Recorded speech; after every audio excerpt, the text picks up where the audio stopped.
নমস্কার, কেমন আছেন সবাই? আশা করছি সকলে খুব ভালো আছেন। নতুন একটা ভিডিওতে সকলকে স্বাগত। তো আজকে রোববার বেলা 11:30 থেকে আমার ব্লগটা শুরু করলাম, তো দেখতে থাকো। তো সকালের বাসি কাজ কোনো কিছু শেয়ার করতে পারিনি আজকে, যেহেতু রোববার উঠতেও দেরি হয়ে গেছিলো, রান্না ছিল না।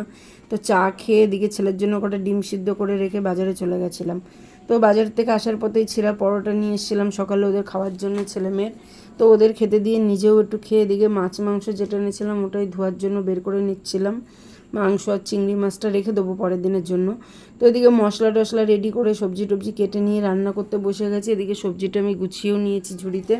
তো আজকে রান্নাটা সেরকমভাবে কোনো কাজই শেয়ার করিনি। তো কী রান্না করেছি দেখিয়ে দিই। যেহেতু আজকে মাংস এনেছিলাম রোববার, ওটাই বানিয়েছি। আর একটু ঘাটকোল বাটা করে নিয়েছিলাম, আর লেবু পেঁয়াজ কেটে নিয়েছিলাম। আর আজকে এবছর প্রথম আম এনেছি, দুটো আমও কেটে নিয়েছিলাম। তো আজকে এটুকুই ছিল। কেমন লাগলো অবশ্যই কমেন্টে জানাবেন। লাইক কমেন্ট শেয়ার করে দেবেন। যারা যারা ফলো করেননি অবশ্যই করবেন। সবাই সুস্থ থাকবেন, ভালো থাকবেন। ধন্যবাদ।